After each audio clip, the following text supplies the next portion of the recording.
बिस्मिल्लाहिर्रहमानिर्रहीम। अज़ीज़ तलबा, आज की इस वीडियो में हम 10th केमिस्ट्री के यूनिट नंबर 9 केमिकल इक्विलिब्रियम के इम्पोर्टेंट शॉर्ट क्वेश्चंस के बारे में जानेंगे।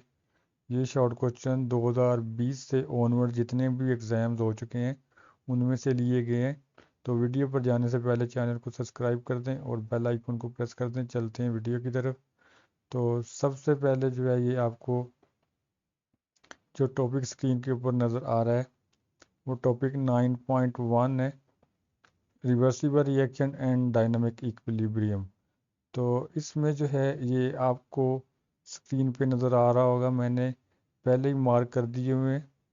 तो जो फर्स्ट शॉर्ट क्वेश्चन है, इम्पोर्टेंट शॉर्ट क्वेश्चन है, वो इरिवर्सिबल और रिवर्सिबल रिएक्शन की डेफिनेशन है। ये काफ़ी दफ़ा एग्ज़ाम में आ चुकी है, तो ये आपने लाजमी जो है एज आ शॉर्ट क्वेश्चन एग्ज़ाम के लिए हासिल करनी है।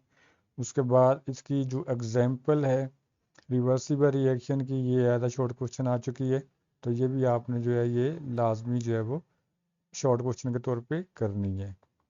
नेक्स्ट आगे चलते हैं।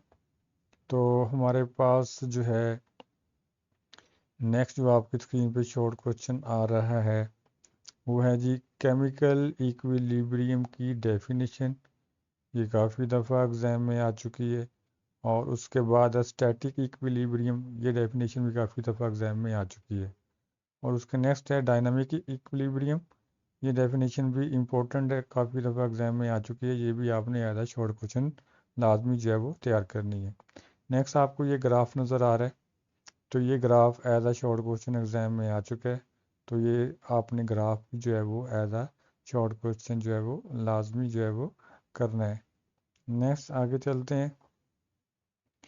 तो नेक्स्ट आपके पास जो है ये टॉपिक है macroscopic characteristic of forward and reverse reaction.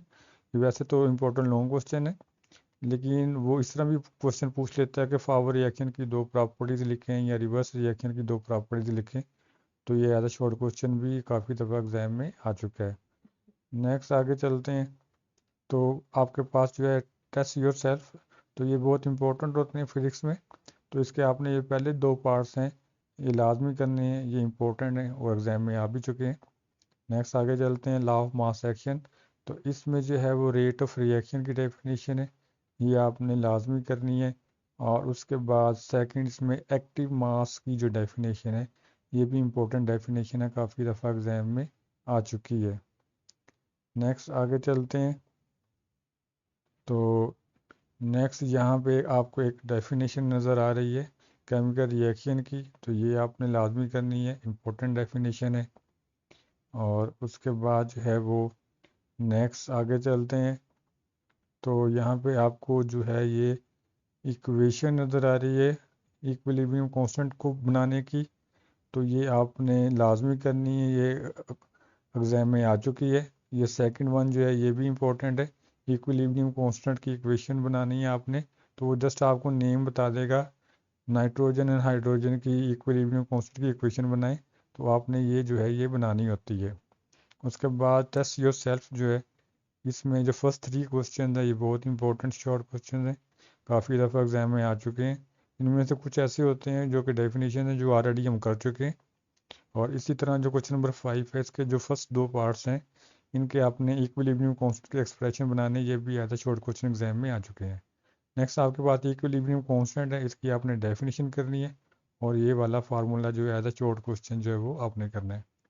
और उसके बाद आपने ये इक्वेशन है, तो इसका इक्विलिब्रियम कांस्टेंट बनाना है, तो ये आपने लाजमी करनी है। इसी तरह ये वाली इक्वेशन भी आपने जो है वो लाजमी करनी है। उसके बाद प्रॉब्लम्स हैं, ये प्रॉब्लम्स आपने स्किप कर देने हैं, ये एग्ज़ाम्स के लिहाज से इम्पोर्टेंट नहीं है, ना ये शॉर्ट क्वेश्चन के तौर पे आते हैं, ना ही ये न्यूमेरिकल के तौर पे आते हैं। नेक्स्ट आपके पास टॉपिक है इंपॉर्टेंस ऑफ इक्विलिब्रियम कांस्टेंट। तो इसमें ये प्रिडिक्शन डायरेक्शन की जो डेफिनेशन है, ये कह लें कि जो फर्स्ट टू लाइंस हैं यहाँ तक, तो ये आपने लाजमी जो है वो करनी है एज आ शॉर्ट क्वेश्चन। उसके बाद रिएक्शन क्वेश्चन की डेफिनेशन है यहाँ पे, ये आपने कर लेनी है, इंपॉर्टेंट तो नहीं है लेकिन एग्जाम में आ सकती है। उसके बाद ये कुछ केसेस हैं, रिएक्शन फॉरवर्ड जाएगा या रिवर्स जाएगा, तो ये तीनों जो केसेस हैं ये बहुत इंपॉर्टेंट हैं। तो ये काफ़ी दफ़ा एग्जाम में आ चुके हैं, तो वो आपको बता देगा कि क्यू सी लेस देन के सी है या क्यू सी ग्रेटर देन के सी है, तो बताएं रिएक्शन फॉरवर्ड होगा या रिवर्स होगा। उसके बाद नेक्स्ट आगे चलते हैं। तो नेक्स्ट आपके पास टेस्ट योर सेल्फ में जो फर्स्ट 4 क्वेश्चन है 9.3 के, तो ये बहुत इंपॉर्टेंट हैं, ये काफ़ी दफ़ा एग्ज़ाम में आ चुके हैं। तो ये फर्स्ट 4 क्वेश्चन हैं, आपने लाजमी जो है वो करने हैं। उसके बाद ये टेक्नोलॉजी साइंस है, इसमें तो शॉर्ट क्वेश्चन आ जाता है कि हम केमिकल जो है वो एटमॉस्फेरिक गैसेस से कैसे जो है वो हासिल करते हैं, उसका आंसर इसमें मौजूद है। तो ये आपने पैराग्राफ लाजमी जो है वो देखना है। उसके बाद हमारे पास की पॉइंट्स आ जाते हैं, तो ये आपने एक दफ़ा देख लेने हैं। और उसके बाद हम चलते हैं इसकी रिव्यू एक्सरसाइज में, जहाँ पे एमसीक्यूज आपकी स्क्रीन पे आ रहे हैं। उसके पहले जो है वो शॉर्ट क्वेश्चन है, ये मैंने पहले ही मार्क करके रखे हुए हैं। तो जो क्वेश्चन नंबर 1 से लेकर 7 तक हैं, ये क्वेश्चन बहुत इंपॉर्टेंट हैं। कुछ इसमें से हम ऑलरेडी कर चुके हैं एक्सरसाइज में से, लेकिन कुछ यहाँ पे नहीं है, तो ये आपने लाजमी देखने हैं फर्स्ट 7। उसके बाद जो क्वेश्चन नंबर 9 है, ये बहुत इंपॉर्टेंट है। इसी तरह क्वेश्चन नंबर 10 एंड 13, तो ये जो क्वेश्चन है ये काफ़ी दफ़ा एग्जाम में आ चुके हैं।